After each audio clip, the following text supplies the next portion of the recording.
¿Qué tal, Promo 2024? Continuamos con el análisis que estamos realizando a la prueba diagnóstica que tú realizaste recientemente. En esta ocasión, con estas preguntas que se van a responder de acuerdo con la información que te entrega a continuación.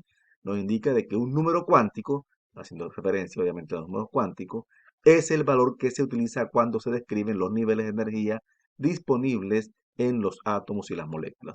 Dice ver la tabla y te indica en esta tabla que está aquí. Vamos a hacer un refresco con aquellas clases cuando estábamos en pandemia y que tú cruzabas octavo grado. Entonces, a algunos pues les dará algunos recuerdos. Vamos a hacer un refresco con respecto a esta clase para que tenga una mejor información y responder en forma correcta. Entonces, recordemos lo que tiene que ver los números cuánticos. En aquella ocasión decíamos que los números cuánticos eran semejantes a la nomenclatura de tu casa, que nos daban entonces una idea de dónde es el lugar más probable en que tú te vas a encontrar en cualquier hora del día. Entonces, algo semejante ocurre con los números cuánticos. Son la nomenclatura que nos van a identificar en qué lugar del espacio de un átomo se encuentra un electrón determinado en un tiempo determinado. O sea, la mayoría del tiempo el átomo, perdón, el electrón tiende a ubicarse en ese lugar del espacio del átomo porque ese es el comportamiento que tienen ellos. Pero para ello necesitamos de cuatro números cuánticos. Con el caso de la nomenclatura de tu casa, necesitábamos de tres valores. Por ejemplo, si decíamos que tú vives en la calle 48, número 3327, encontramos que son tres valores. La calle, que es la 48, la carrera 33 y el 27, que es el número del local o del lote en el cual se encuentra tu casa. Entonces necesitamos tres valores para determinar una posición en un plano, prácticamente un plano cartesiano o de coordenadas. En cambio, para este caso, ya no hablamos de un plano, sino que hablamos de una parte especial, o sea, espacial. O sea, que hablamos de un plano tridimensional, de un plano espacial, y vamos a necesitar de cuatro valores, que esos valores se llaman números cuánticos.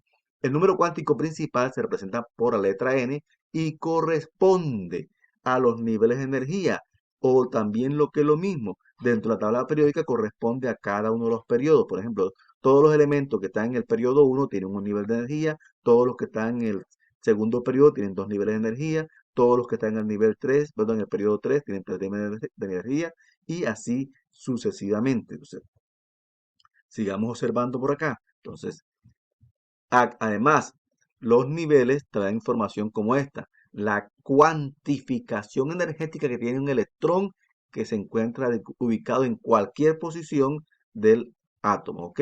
Del que está analizando en ese momento. La distancia que tiene ese electrón con respecto al núcleo de ese átomo y el volumen que tendrá el orbital. O sea, cuánto es el espacio en sí que ocupa esa cuantificación energética que se llama orbital o nivel. ¿Ok? Existe un número cuántico secundario que se denota con la letra L y se cuantifica dependiendo del nivel. Esto se llama nivel, que se llama subnivel. También se llama número cuántico azimutal porque depende de quién, del nivel. Y se representa con esta ecuación matemática. Siempre será el nivel menos 1. Entonces, por ejemplo, si estamos en el nivel 1, entonces vamos a restar 1 menos 1. El valor del subnivel será 0. Y se simboliza con la letra S, como nos da la información de la tabla. Entonces, ojo, aquí es 0 para L, que significa con S. Si el nivel es el 2, entonces sería 2 menos 1, nos da un valor de 1 para este subnivel que corresponde al subnivel P. El nombre es P y el valor sería 1. Lo mismo ocurre con aquí, o sea, si nos encontramos con el nivel 3, o sea, a aquellos elementos que estén en este periodo, y vamos a buscar de pronto a ubicar un electrón de uno de estos átomos en un nivel determinado, entonces vamos a observar de que restamos 3 menos 1 nos da 2 y vamos a ubicar de que se van a encontrar entonces con respecto a un subnivel D. Igual con el F, que es el que continúa, sería en el nivel 4 menos 1 sería 3 y nos estaríamos ubicando dentro de ese subnivel. Ahora, los siguientes niveles van a ser tomados con referencia también al periodo 4. O sea, de aquí en adelante vamos a trabajar entonces con la referencia del subnivel 4. O sea, que no pasaremos de este subnivel F. Solamente vamos a trabajar con sus niveles S, P, D y F con 4. Hay una información también que nos entregan estos señores que es la siguiente. O sea, por ejemplo, en el caso de subniveles nos define la energía de los subniveles en que se divide cada nivel principal y también la superficie de los orbitales. También nos da una información con relación a la forma. Por ejemplo, cuando nos encontramos en el subnivel S, entonces la forma de este subnivel será esférica. Cuando nos encontramos en el subnivel P, la forma de este subnivel será en una forma de lágrima o algo semejante a un pin de bolos. ¿Ok? Después vamos a encontrar un tercer eh, número cuántico que se llama número cuántico magnético. Se simboliza como M sub L. ¿Por qué sub L? Porque va a depender del subnivel. O sea, estos valores que tiene aquí dependen de este señor. Entonces, y se da de acuerdo con una fórmula también específica, que la observamos aquí. 2L menos 1 más 1. Aquí entonces miramos. Va el rango desde este valor de L hasta en positivo hasta negativo. ¿Cómo así, profesor? Vamos a mirar acá entonces para que aprecies. Por ejemplo, si S vale 0, entonces el magnético también vale 0. Si L, que es en donde encontramos en el nivel 2, y entonces L vale 1, entonces, ¿qué va a pasar? Los valores del número magnético van desde más 1 hasta menos 1, o mejor, de menos 1 hasta más 1. Entonces, si continuamos avanzando así, entonces resulta que ya L vale 2, entonces el número magnético va a tener un valor de menos 2 hasta más 2. Y si L vale 3, recuerda que hasta aquí que vamos a trabajar, entonces el número magnético tendrá un valor de entre menos 3 hasta más 3. Siempre con números enteros. ¿Ok? ¿Qué otra información nos entrega también este número cuántico magnético? Representa la posible orientación de los subniveles en el campo magnético del átomo y define los orbitales. O sea, esto nos da a entender cómo se orienta magnéticamente en el espacio ese electrón. ¿Ok? Y también existe un número cuántico de spin con estos valores, más un medio y menos un medio. Dependiendo de qué, de que se gira. También se llama número magnético de giro. Si el electrón está girando a la derecha, entonces será más un medio. Y si está girando a la izquierda, será menos un medio. Entonces nos indica cuál es el sentido de esto. Bueno, una vez que ya hemos dado o hablado con respecto a esta información, entonces vamos a tomar algo aquí de la pregunta para continuar. Entonces, miramos cómo dice la pregunta número 14. Entonces nos dice así. Bastante tiempo que ocupamos con esta explicación, pero bueno, era necesario recordar esto. Si teniendo en cuenta la información anterior, el número cuántico magnético M sub L describe qué, como te decíamos ahorita, describe la orientación. Entonces, ¿cuál es? En el espacio, obviamente. No orientación del giro, sino del espacio. Entonces, la respuesta correcta sería ¿cuál? La B, porque ya hablamos de esa información. La pregunta aquí se dice, un estudiante observa los datos de la tabla y se percata de que está incompleta, ¿verdad? De acuerdo con lo anterior, los nombres que corresponden a cada columna son la primera columna número de orientaciones y la última columna tipo de orbital. B, en la primera columna cantidad de electrones y en la última columna fuerza de atracción. C, en la primera columna fuerza de atracción y en la última columna número de orientaciones. Y D, en la primera columna tipo de orbital y en la última columna el número de orientaciones. Como ya habíamos indicado anteriormente, este es el tipo de orbital porque tiene que ver con el número cuántico secundario, que es el subnivel. Entonces nos indica qué tipo de orbital es, si es S, si es P, si es D o si es F. Y esto nos indica cuántos orbitales tiene en sí. Por ejemplo, en el S solamente tenemos un solo orbital, en el P tenemos 3, en el D tenemos 5 y en el F tenemos 7. Eso para refrescar un poquito la información, pero toda esa información no se necesita, solamente un poquito para poder responder en forma acertada a la pregunta. Entonces, como puedes apreciar, la respuesta correcta será entonces que en la primera columna es el tipo orbital y en la última columna será el número de orientaciones. Bueno, de orientaciones posibles de acuerdo a la cantidad de orbitales que presenta. Esta pregunta 16 se necesita de mucha más información, especialmente de grado 11, que todavía no hemos tenido acceso a ella. Es más, es incomprensible cómo aparece todavía en esta parte cuando realmente eso hace parte de clases que casi se dan prácticamente en el tercer periodo.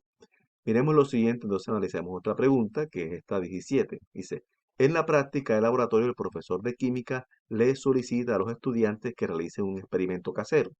Aquí está el procedimiento descrito: colocar una botella de agua de 25 kilogramos sobre una base sostenida por dos vasos de icopor. Aquí algo semejante, muestra la gráfica. Vacíos, los vasos están vacíos. Y las observaciones de los vasos son aplastados. Sin embargo, si se aumenta el número de vasos para soportar el botellón, los vasos sí lo sostienen, como se muestra en la imagen. Aquí se ve que cuando es más de dos, pues sí se puede sostener el botellón. Ese fue el experimento que se realizó y aquí hay unas anotaciones al respecto. La primera columna nos habla del número de vasos y la segunda nos habla del peso botellón, la tercera nos habla de la presión que está dada en pascal. Cuando eran dos vasos, la presión es de 2.1 pascales, bastante alta. Cuando era tres vasos, entonces el peso de botellón sigue siendo constante, ¿no? Ya la presión que se ejercía sobre cada vaso es de 0,9. Cuando era 4, pues obviamente se va distribuyendo el peso, por lo tanto la presión se va aliviando un poco, es 0,7 y aún más si es 5, ¿verdad? Entonces miremos. De acuerdo con el experimento anterior, ¿por qué un número suficiente de vasos puede llegar a sostener el botellón sin ser aplastado? Miremos cuál sería la razón. Aquí tienes que explicar el fenómeno. Recuerda que se trata de una pregunta de este tipo de competencia, explicación de fenómeno. Dice, A, porque la fuerza de los vasos disminuye conforme al peso del botellón de agua cambia. Esto vemos que es falso porque el botellón, el peso permanece constante. Esto no está cambiando, no varía en ninguna forma. B, porque al aumentar el número de botellones se mantiene constante el peso de los vasos. También es falso porque vemos que solamente hay un botellón, no estamos cambiando la cantidad de botellones, es el mismo botellón que se está utilizando para hacer el experimento con varios pasos. C, porque al disminuir la presión del recipiente del agua, disminuye el peso del botellón. Entonces, aquí dice que se está disminuyendo la presión del recipiente del agua, situación que no se está describiendo en ninguna parte del proceso del experimento que están haciendo. Y D, porque al aumentar el número de vasos, disminuye la presión ejercida por el botellón sobre el vaso. ¿Eso quién nos lo dice? Nos lo dice la tabla. Por eso tienes que guiarte siempre por lo que dice el enunciado. El enunciado dice, de acuerdo con el experimento anterior. Y aquí está la información suficiente para que responda. ¿Qué ves aquí? Que a medida que aumenta el número de vasos, disminuye la presión sobre cada vaso. Y esta es la respuesta correcta. Miremos si el tiempo nos concede licencia para mirar otra respuesta, otra pregunta mejor. Aquí la 18 dice, un cocinero necesita preparar un pastel. A continuación se listan los ingredientes para hacerlo. Habla de 300 gramos de harina, mantequilla, 50 mililitros de aceite, 3 huevos, 450 mililitros de leche y que se debe calentar a 80 grados centígrados. ¿Cuál de los siguientes instrumentos permite medir el volumen exacto de la leche? Lo que está preguntando realmente es cuál de estos instrumentos es de carácter volumétrico, cuál se usa para medir volumen. Entonces, si observas aquí en la D, este es un cronómetro, se usa para medir tiempo. Obviamente no podemos medir el volumen con este instrumento. Este, que es un termómetro para medir temperatura, tampoco pues, nos puede servir. Este es una balanza para medir masa y este que es un beaker, que es un instrumento volumétrico, se usa para medir volumen. Entonces la respuesta es, ya la tienes tú, ¿no? Ya tú la acabas de pensar, la acabas de decir y es correcto. En este caso es A. Esta pregunta es sencilla porque nos está preguntando básicamente qué instrumento es de carácter volumétrico. Mira, aquí dice, ¿cuál de los siguientes instrumentos permite medir el volumen exacto de la leche? Además de que medir volumen es volumen de líquidos, ¿no? Como lo puedes apreciar aquí. Bueno, no quiere colaborar tampoco. Ahora el computador decía que estaba vacía, estaba baja la batería. Bueno, dejamos hasta ahí, entonces nos vemos en la próxima píldora.